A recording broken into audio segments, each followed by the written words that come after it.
Hey, this is Jason Kleberg from the Force 5 podcast, a show that forces a guest to come up with a movie-themed top 5 list topic, and then we reveal our picks on air. Top 5 heist films, top 5 tearjerkers, top 5 movie dogs. Every show you'll be asking yourself, what would be on my list? Guests include directors, screenwriters, actors, podcasters, musicians, authors, and even a professional wrestler. Subscribe to the Force 5 podcast, and you won't just be a listener, you'll be a list nerd. The Force 5 podcast, available wherever you're listening now. Do you love movies? So do I. What's up, y'all? It's KB, and I love movies, inviting you to listen to The Conversation, a film podcast where passion meets perspective and opinion. From the old school to the new, I invite a guest on to discuss the movies that thrill us, challenge us, break our hearts, or even blow our minds. There's always new episodes dropping wherever you get your podcasts. So join the conversation. We don't just watch movies. We love talking about them too. The Conversation with KB Loves Movies, a part of Someone's Favorite Productions podcast network.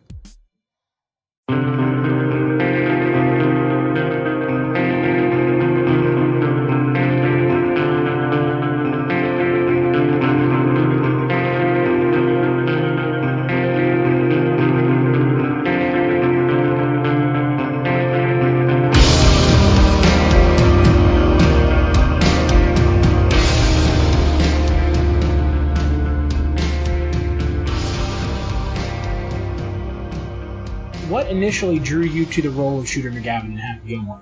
The fact that I won a golf tournament in Seattle, Washington with my friend Detlef Schrempf, the NBA player, and got to wear the jacket. And after I read the script, I said, hey, I wonder if that script's still available. That part's still available. So I called up my people, and they called Dennis Dugan, the director. He said, yeah. And I said, I'd love to meet with Adam. Sat down with Adam, had a laugh for about 25 minutes, and I thought this was going to be a blast. So what drew me to it was a golf movie, and I was playing pretty well at the time, so I jumped at it. So it's kind of a perfect fit, right? Yeah. So, a lot of people my generation, which, kind of growing up in the 90s, know U.S. Shooter McGavin and, have fond memories of watching Happy Gilmore. And, that has kind of, at least in some people's minds, you're kind of the arrogant villain type.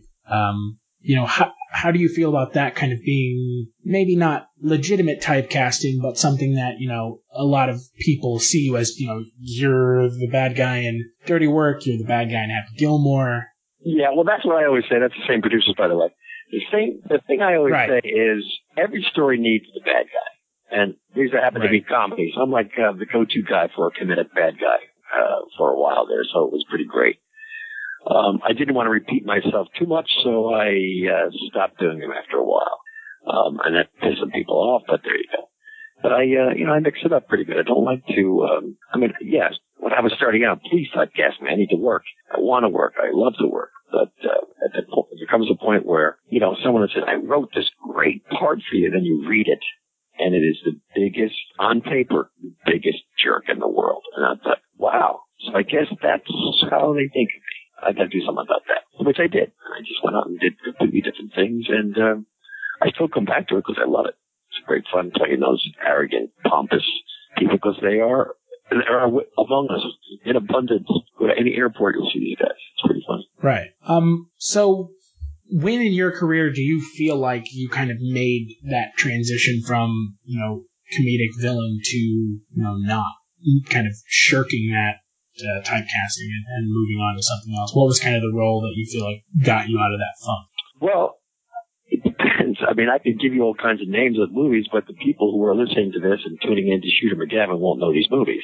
They won't have seen Thelma Louise, who was a very comedic bad guy, but at the same time, heart of gold. They wouldn't have seen Quiz Show, who was technically a bad guy, but he was running the show, and it was based on a real guy named, Jack Barry. They wouldn't have seen like Requiem for a Dream, say, which is not a bad guy, but I was the drug as an anti-drug movie. I was the drug that Ellen Burstyn wanted so bad to be on that show. And, these are different, machinations of a theme that every movie needs that guy anyway. And I just happen to fill it because I'm 6'3", I'm a big guy, and I don't get to play those other parts. I have played those other parts, and they just don't resonate as well. So right now I'm playing that one in Texas Rising. I am a hero. I'm an everyday cowboy who fought for the land. It's amazing. So that kind of thing, I just try to mix it up as much. I can't repeat myself like that. Okay? Right. Even though I love to work, and I think it's a noble thing to work all the time as an actor. Actors act. So yeah, that's the deal. Well, before we get into Happy Gilmore, you did bring up Texas Rising, which is the most recent thing you're in. And it's got a very, large, well-known cast. Yourself, Bill Paxton, Brendan Fraser, Tom Jane. I mean, it's got veritable cavalcade of big names in Hollywood. Kind of what was it like working on a History Channel miniseries? Well, it was very arduous.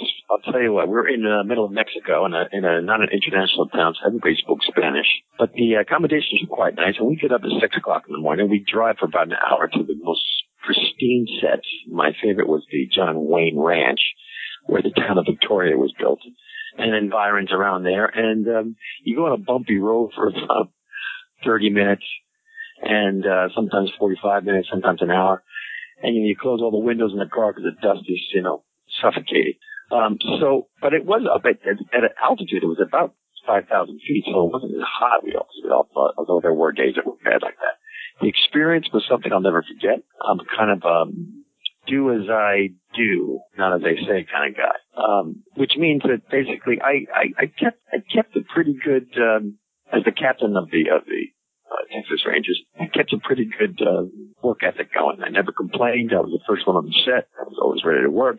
And I knew what a huge, epic story we were telling. And we didn't have time to do it any other way. You just had to put your nose to the grind. So there are a lot of stories where people were goofing off and having fun and all that stuff at the expense of the movie. There weren't a lot of pranks or anything like that, but there was a lot of work. A lot of work went into it, and the only thing that was really frustrating was people didn't put the time in on the horses. And so we'd have these grand epic shots with a crane, and then one guy'd be goofing off on his horse. Dude, get the horse in shape. Let's go. That kind of thing was frustrating. So we'd have to start back to one, and we're moving 150 people at the time. It's not an easy thing to do. So when you get it, it's like catching lightning in a bottle. But our director was really up to the task, and he rarely flew off the handle, but he had excuse to because it's just a mammoth undertaking. Roland Joffe was really a genius, and I got myself lucky to have worked with him. And so in Texas Rising, you play Henry Carnes. What drew you initially to that role? Well, playing a real guy in a Western in 1836, telling a wonderful story of how Texas became Texas. Well, we've seen how many films have we seen about the Alamo, but nobody really saw the story, what happened after the Alamo went down, and how Sam Houston used his, they called him a coward, they called him a drunk, they called him all these different things, but you could see who the man was. I thought Bill Paxton did a great job. And what it took for these men who were basically like the Minutemen in 1776, who just came to the aid of their country, or their adopted country. This is an adopted state at this point. And then just a bunch of ragtag guys who pulled together and fought for their rights and against oppression from the Mexicans. So it was a real challenge. I rode a horse as a boy and had my own horse called Patches, and he was a lovely little paint, and I'd fly like the wind with that guy, so I think I could ride it back up. But you just got to get the right horse.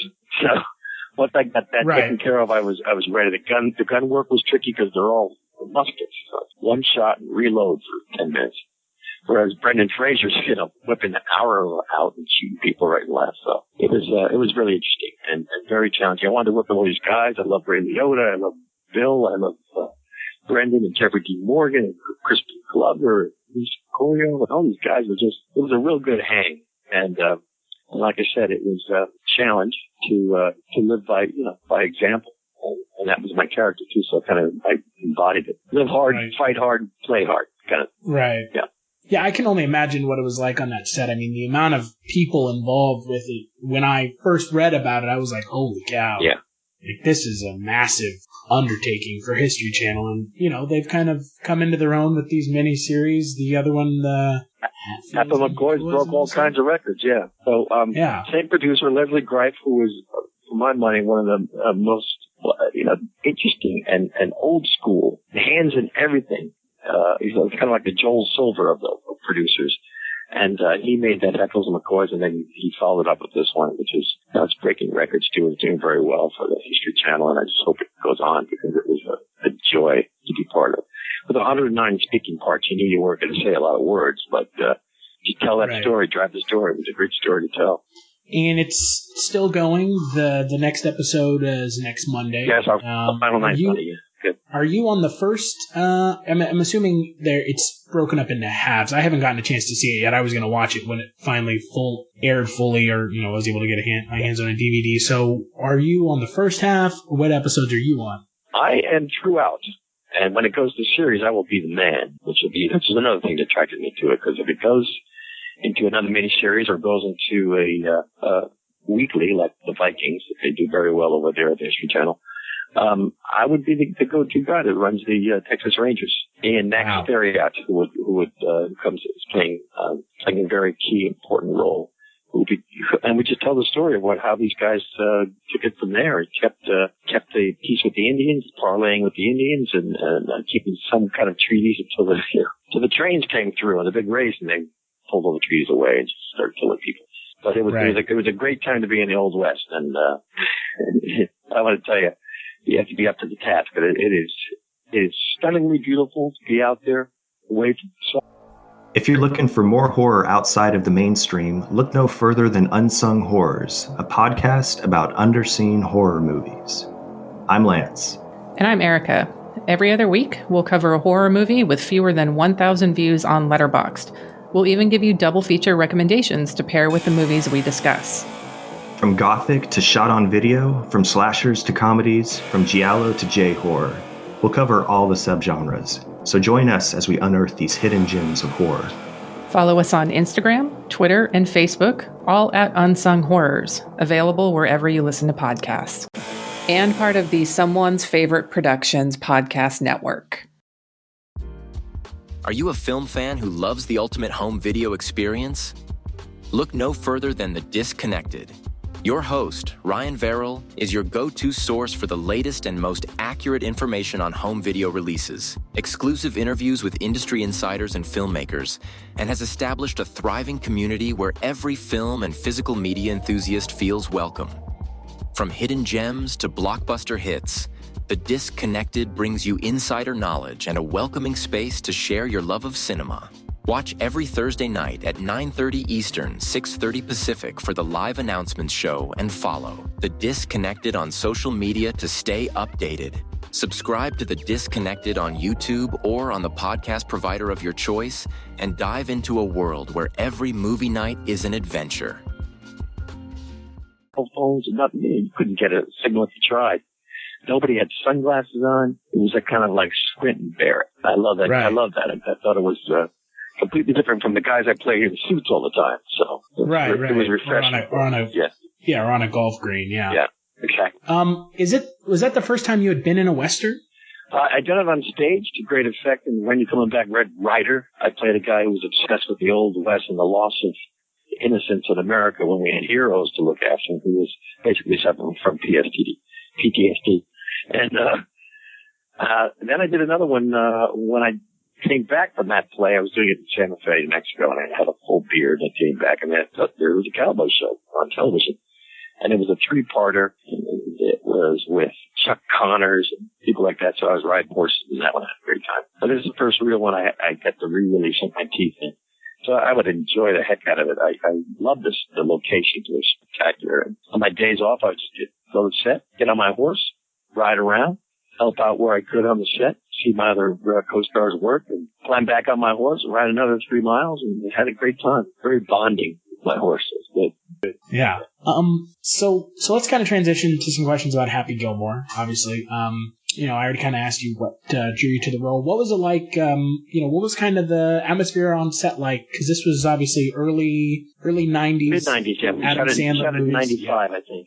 Yeah. And I was a little exhausted. I just finished a movie with Ray Liotta, funnily enough, called Unforgettable up there, the John Dahl movie. And that's why I was just playing golf over the border in Seattle. And I went back up to Vancouver to do Happy Gilmore. Brought my family up, put us in a nice home. It was just a great experience. So you go to work 5 days a week, and you play golf all day, and you just basically, you know, embellish a little bit here and there to make the very first scene I had to do was, oh, you're going to beat me at golf? Really? You better watch yourself, Gilmore. I eat piece of shit like you for breakfast. You get you eat piece of shit for breakfast? And I just ad-lib, no. And that thing, I've been asked to put that on people's answering machines.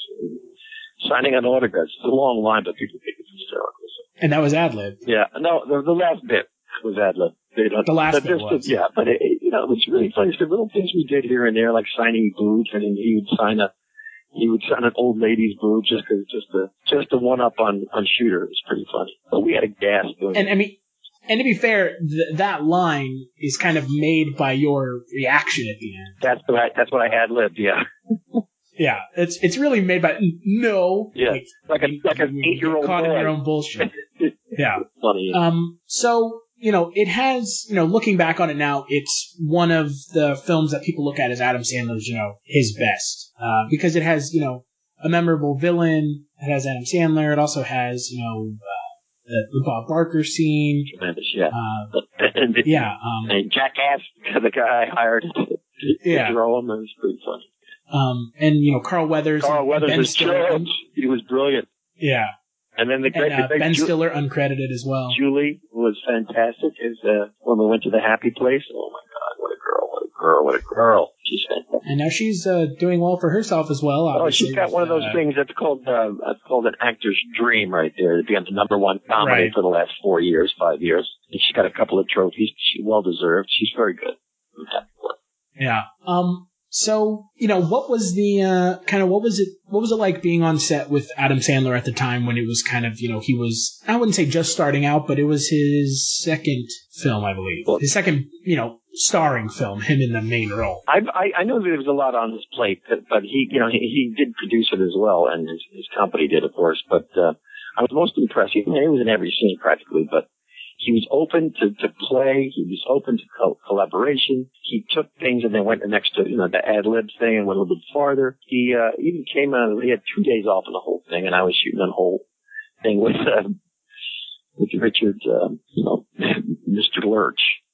And he was there and helps everybody out get the right rhythms to the scene. It was just terrific that he put 110% of himself in that movie and had a lot of fun during the whole time. So, and so I would play back with them like, come on down. Happy Gilmore, come on down.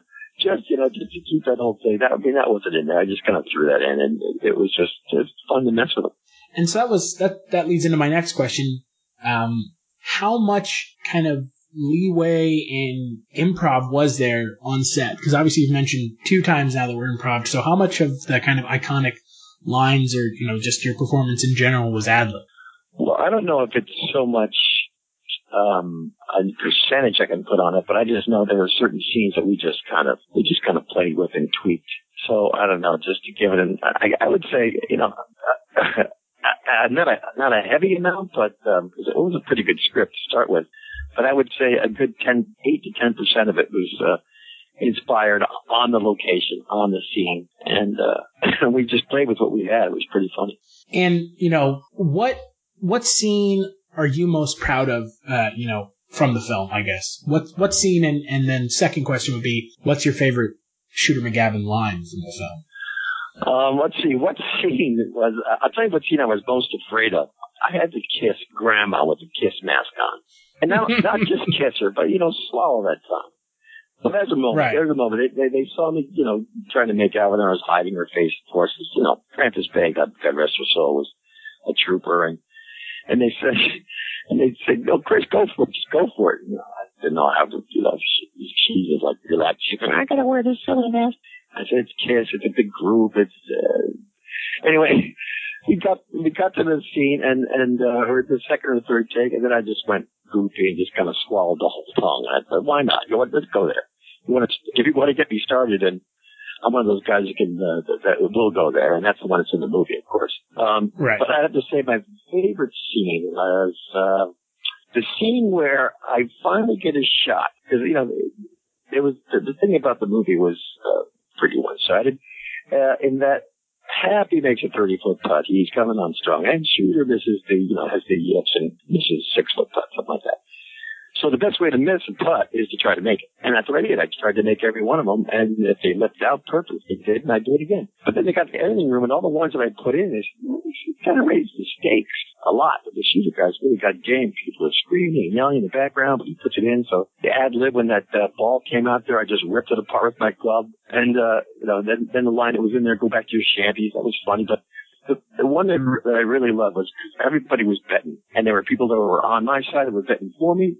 And people are going, Shoot, I'll never make this shot. And that's the last putt in this movie that puts me in for the win. I think for sure. I got my jacket. And we weren't even on a golf course. We were on a botanical garden because the golf course weren't interested in anybody dropping, cars on the course and the fairway and a big tower falling across the green. They weren't into that.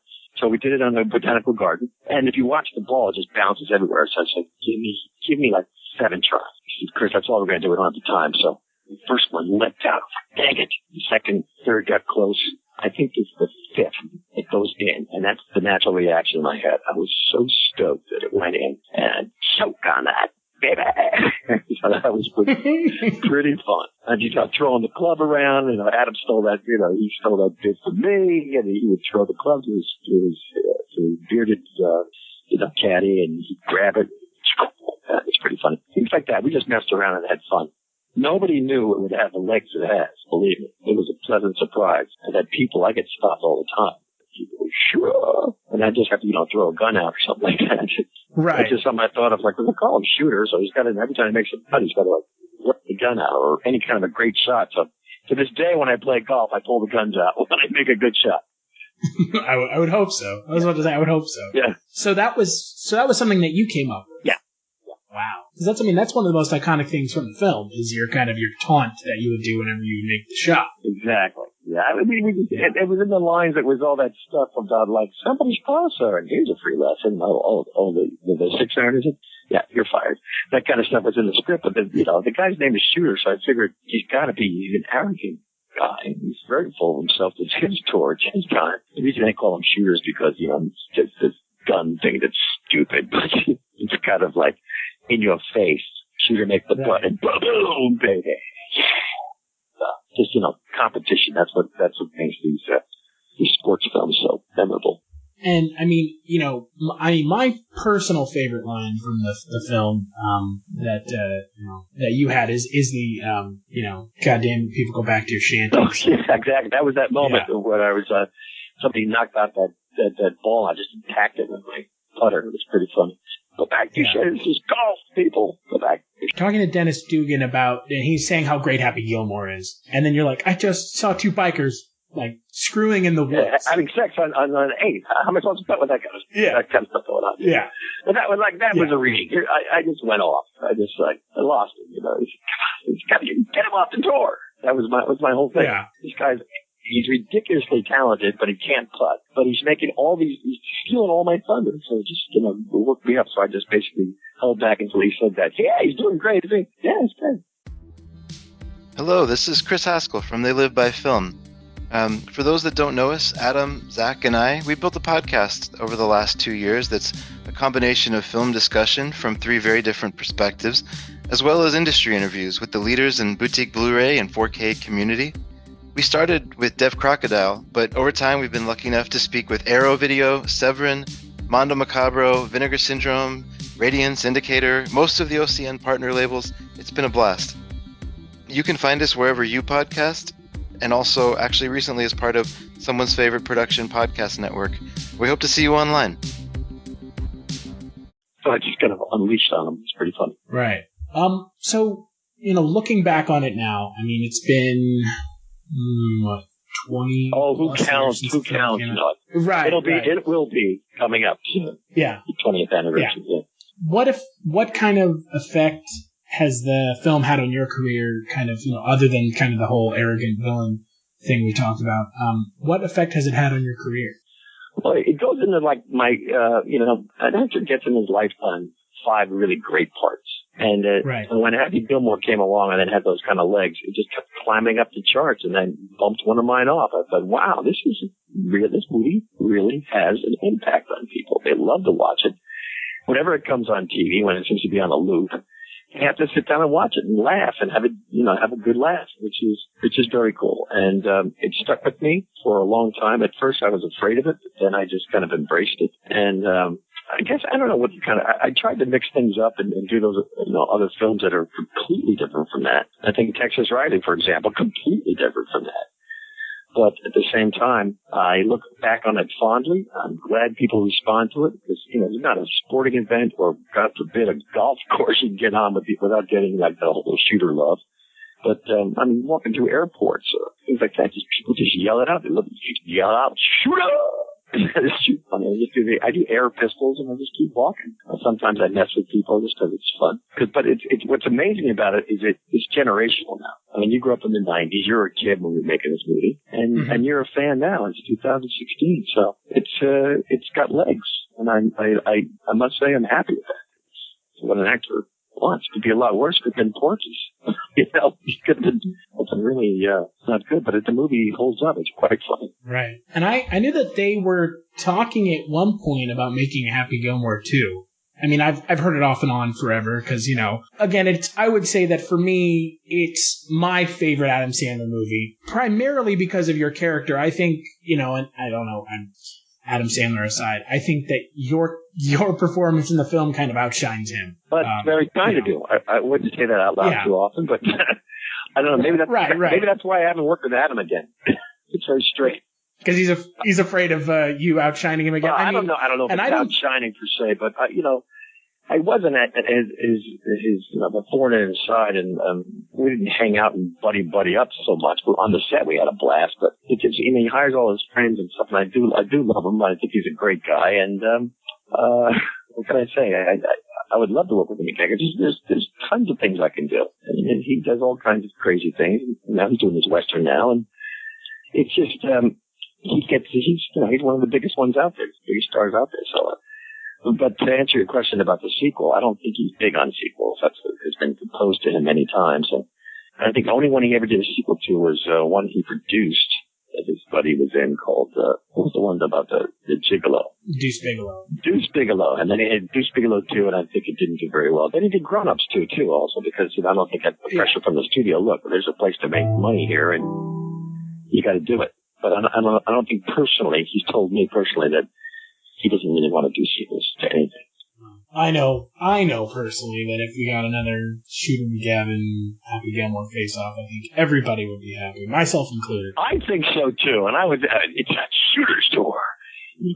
I don't know how we'll write it. We'll present it to him. Right. Yeah. I mean, it's just you can go so many ways with it because I think your character again is, there are some lines from the film that are quotable for me that Adam Sandler says, the green jacket, gold jacket, who gives a shit.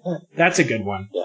But I mean, a lot of the lines that you have, I mean, I've used not on a daily basis, but oh good, you can count. That one, I mean, exactly. Your whole back and forth with Richard Kiel is fantastic. Oh my God! Oh, that's too funny. Yeah, but that's kind of you to say that. I appreciate it. And, you're not the first one who said it, so I'm glad it's registered with a lot of different people. So yeah, I think that's why it's such a an iconic film is really because of you as the villain. I mean, he had other movies that. Like Waterboy and Billy Madison, but I think that I don't know. For me, it's just your performance really resonates with me, and he's the shithead bad guy, but at the same time, you can't help but just love him because he's just like he knows he's a shithead. Exactly.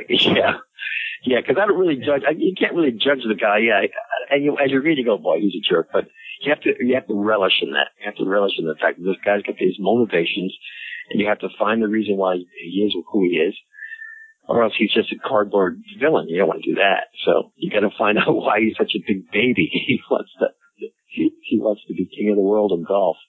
That's all he lives for. It's pretty funny. But then again, I've met people like that. You see it in the tennis world. They're just big prima donnas, and you go, oh wow. that they have to fight the same people every tournament in and out. It's like, oh my God, I gotta fight Djokovic again for this title. So, right. I gotta pull a hamstring or something just to get out of it gracefully when you get your ass whooped. But that's what I love about that. It's not only mono, and that's the way golf is too. I do love the game. I play as much as I can. It takes too damn long, but I play about 12 tournaments a year, and I just have a blast. And to be fair, I can't think of another comedic golf film. That's a good question. I can think of a lot of serious golf films like Legend of Bagger Vance or Legend of Bagger Vance. Well, I guess the only other one is Caddyshack. Right. But, I mean, I think golf kind of takes backseat in that film. Yeah, because you have so much other stuff going on. Exactly right. You have the gopher. Yeah. That's what drives me crazy, the gopher. But I mean, those performances are just pretty iconic also. Bill Murray in that movie is just brilliant. Chevy Chase is brilliant. But I mean, I think for my generation, obviously Happy Gilmore is the sports film comedy that everybody remembers. So I think it's just great that you were a part of it. And again, I don't know if it would have been as memorable without you. So again, in hushed tones saying that. But well, thank you, Chris. I do appreciate it, and it is registered. So thanks. I really appreciate it. But I think that resonates with a lot of people like that, which is nice. Yeah. Is there anything else you're working on now you want to talk about before we wrap this up? Yeah, I have got a slew of films coming out right now. I got the one called Conspiracy on Jekyll Island, which is all about, that's another suit role. I play the head of the Fed and how the Fed manipulates banks. And it could happen, although it's, of course, not a true story. And how easily it is to dupe the American people into like really being scared that they lost everything and then bringing it back just because it's good for the economy. So that's really interesting. That's with a lot of good actors in that one too. And then I have another one called Daughter of God with Keanu Reeves that I did. I played his boss, and he's none of those authoritative parts, captain and everything. And he's barking at the wrong tree trying to get this case solved where his partner was murdered, and then it gets deeper and deeper and deeper, and it is a dark movie shot in New York City, and that'll be coming out this fall as well. And then I have a movie that's out now. It's another golf movie, funnily enough. It's on VOD right now, but it'll be on the Golf Channel plenty, I'm sure. It's called The Squeeze, and it's a true story about a gambler, myself, who finds this golf phenom in Texas, lures him after they beat the local talent, lures him with money to Vegas. And a chance to get his family out of poverty, or just above poverty, and gets into a golf match of his life where millions of dollars are on the line. And Jimmy Diamond, the mafioso guy that takes the number one players, takes like a Tiger Woods type guy to match mano a mano with my horse, and it gets ugly. So that's a cool movie. And there's a couple more. I make them, and they're not those big A movies, so there's not a big blockbuster, kind of opening, that kind of money to be put into it. It's just the stuff that you're going to watch on television later on, which is sort of sad, but at the same time, they're really wonderful character-driven movies, and I'm not acting, it's green screen and trying to use my imagination in that way. Although I wouldn't mind another big movie like that. It's just that it's been my oeuvre, if you will, that I have to basically chase down parts that interest me. And like this one that's coming up also is called Don't Worry Baby. It's an independent film about a father and a son who basically sleep with the same girl, unbeknownst to each other, and find out the repercussions of that when she becomes pregnant. And that's when they find out, oops. So that's an interesting story. You don't see that every day. So I went after that. Right. I shot that in New York. That was a blast. And the movie turned out really well. And you never know. Sometimes you get lightning in a bottle and have the next big fat Greek wedding goes through the roof. Right. Well, and that's kind of, kind of off of your answer. Do you prefer to work on the kind of smaller, I guess indie is kind of a word that gets thrown around now, without care. But do you enjoy working on those more than the big budget films with, the big names attached? I think I like to mix it up. That's the honest answer. I'm not offered those big things anymore, so I really have to go out and chase them down. I don't know what that's about, but that's the way it is. And yes, I would love to do some of those big movies because they are challenging in their own right, but sometimes they're just special effects. sagas, and you just go. Hello, my name is Kevin Tudor, and I'm one of the 3 hosts of Almost Major, a film podcast dissecting many major indie studios and the films they release. Every week, myself, Charlie Nash, and Bryden Doyle discuss overlooked, forgotten, or bona fide classic indie films via studio-specific miniseries. We've previously covered numerous films from Artisan Entertainment, Lionsgate Films, and New Line Cinema. Titles including The Blair Witch Project, American Psycho, Dogville, But I'm a Cheerleader, Saw, Requiem for a Dream, and Ringmaster. You know, the Jerry Springer film. Anyways, we have a fun time every week, and we hope you will join us. Subscribe to Almost Major wherever you get your podcasts. Now proudly a part of the Someone's Favorite Productions podcast network. A lot of heart and soul in that. So the actor in me likes the independent film. The businessman in me and family father and provider of for my family wants the big paycheck on the big movies. But it's all about who you're opposite and what kind of integrity is in the story. So. But for the most part, I mean, I sometimes go out the movie and say, this is exactly the same movie as this movie that was in the previews. And I go, why are they making a shame can movie? If they're going to make, Fast and Furious 7 and 8 and 9 and 10 and then have movies that are coming out the same, theaters, actually the trailers are going, that's the exact same movie with motorcycles. Or I guess it's the adrenaline rush, I guess they're trying to appease the youth, which because everybody was making movies for 13-year-old boys. That's where right. That's where the money is, and now girls. I mean, everybody's a lot. Pitch Perfect has gone to the roof, made hundreds of millions of dollars. So you never know. And to answer your question, I kind of ramble here a little bit, but I like to mix it up. So I'd love to do those big things. It'd be great. But my heart and my soul is, of course, in theater. That's where the best parts are for an actor. And having just done that on Broadway last year with Tom Hanks was a thrill. You can't imagine you could hear a pin drop in the scenes I was doing with him because it was just the nature of the material. And I was that one character that had his ear that he really trusted. So it was a great experience. And I was called Lucky Guy, and it was joy. But that's where the great acting, the great parts. That's what people who, from England, they just do. Shakespeare, they do. Right. Miller or Williams, just that's where you got your teeth, and that's where you really shine when you're an actor. And television, of course, for the scope, because there's millions and millions and millions of people watching. And when you have, 4, 5, 6 million people watching the show, you just get all kinds of accolades, and especially for the curious. And the writing in television right now is just extraordinary. It's off the hook, very, very detailed and character-driven, very interesting. And since it's a serial, they just go on and on with the story. And how do they actually think of that stuff? I'm really amazed. It's really changed since I started in this business. And I love that. I love that there's all kinds of challenges out there. There's so many more venues with cable and now webisodes and now Netflix and changing the game. So everything's changing so fast. So I'm just trying to keep up, keep working. And I mean, 20 years ago, when you worked on Happy Gilmore, HBO wasn't a thing, and now HBO is putting out consistently better content, I would make the case, than a lot of movies that are coming out. Yeah, that's true. That's true. Everything comes down to a formula, and they seem to break it all the time at HBO and Showtime. And you watch some of these things, and you just go, wow. And now Netflix now people binge watch because of Netflix. It's incredible. Right. It's just that kind of stuff. It's just all in the atmosphere right now. So it's a really crazy, interesting time in this business. And ultimately, you have ITV, which is a huge English conglomerate, buying up all this content because no one's going to have television anymore as far as, network shows go. I mean, the news and all that stuff. But the real future is, you pay to watch a series. It's like Netflix. You pay to watch it. And hey, don't talk to me this weekend. I'm watching, the first 8 episodes of The Walking Dead or something. Just crazy. But then again, kind of enjoyable too. People love a good story, and they'll sacrifice a sunny weekend to watch it all. I love that. So, what's speaking of binge watching? I guess what do you have? Is there anything particular you follow? You binge watch? Oh, I have the luck, and they're sitting all on my dresser right now.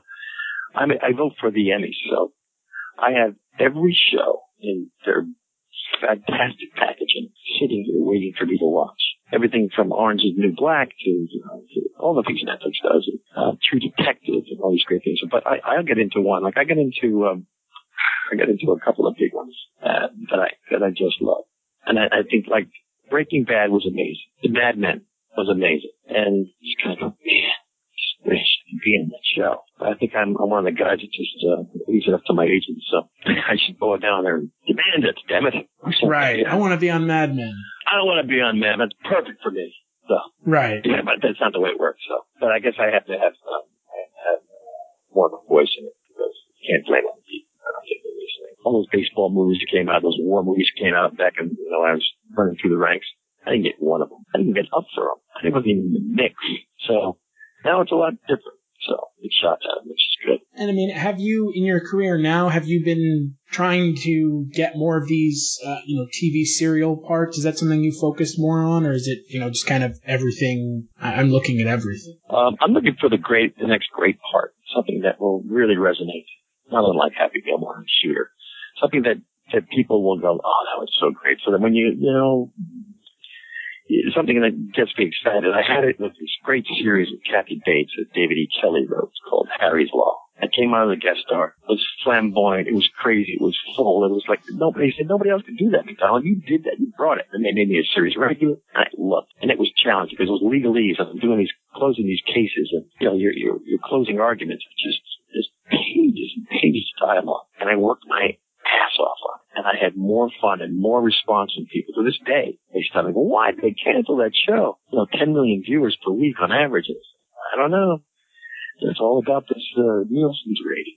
See, you're not 18 or 49. You're 60 or you're 55. And, they're not interested in selling to you. They want to sell to the young people, which I think all that stuff's changing anyway. Because the greatest generation is of a certain age right now, and they want to. That's the people who have the money. Kids are trying to find jobs out there, and they're living home with their parents. So I think television is waking up to that. But yeah, I do. To answer your question, I do chase things that are really, really resonate with me. I would love to do for 5 years. And I mean, what's your one show that you watch now? I guess that's kind of your because everybody has that one show on TV that they actually follow, and then everything else is kind of, I watch it when I have time. So what's your one show now that you're watching? The one show that above all others that I watch, because I watch it with my wife, is Orange is the New Black. We love it because it's, it's got these crazy characters, great writing. And the other one is another one with great writing. It's on I think it's on Showtime, and it's so good. It's called Masters of Sex, and it's brilliant writing, true story. How they come up with these characters, and week after week, it's just extraordinary. So that's one I really love to watch, and I watch that with my wife too. It's great stuff. I've seen Orange is the New Black because I watch it with my fiance. I don't know if I would have hunted it down otherwise. Yeah. Interesting, isn't it? Interesting. Yeah. Now, have you watched AMC's Masters of Sex? I haven't, but I want to say I've spoken to a couple people that were involved with the show, and they were just giving glowing reviews of the show and telling me how great it was, and I was like, I need to check it out then. I can't remember exactly. I want to say I spoke with Garrett Brown, and he plays a character on the show. Oh, he was telling me how great it was. So yeah. Well, that's Michelle Ashford is the creator of that show, and it's just she's a brilliant mind. I had a chance to do a series with her, but that probably wasn't picked up. It was about the cocaine world that made Miami back in the 70s, and it's too bad. Right. Too bad it didn't get picked up. But she's writing something for me, I hope, since she said, and I hope to be on that show. It's just great. So. And like we said, I mean, TV is really, I think, the forefront of the new exciting storytelling. Well, it sure is, but you never know. You never know accounting for people's tastes in a way that I was just doing an autograph thing up in Niagara Falls with my friend who stars or has starred in The Walking Dead, Scott Wilson. And I want to tell you, they lined up around the block to get his picture and autograph. The Walking Dead, the gore, the zombies. People have and that's not my speed at all, but I understand it, I get it. Just different strokes for different folks, I guess. But man, people turned out, and I was sitting right next to him. I was having plenty of Shooter love and other films, and everything from Grease 2 to the quiz show and things like that, but mostly Shooter. And just watching that whole the parade of these crazy. Everybody had tattoos. Everybody was into that goth dark, death thing. But 16 million people watch that show. It's unbelievable. Right. So I don't profess to know all the answers, but I know we all know what we like. We all know what we want to follow, and I celebrate that. I think that's to each his own. And that's why there's so many choices out there in television that everybody's happy. Posted with the crew. You know how we do, I'm just two-step, drink in my right hand, phone in my other hand, getting to the money, oh man, two-step, posted with the crew, yeah, you know how we do. Hey, two-stepping, know what I'm saying, 1, 2, 1, 2, been jamming, aka the Black Tea, you know what I'm saying, catch me with my crew every day, two-step, phone in my other hand, like, hello? Oh, get into the money, man. Yeah.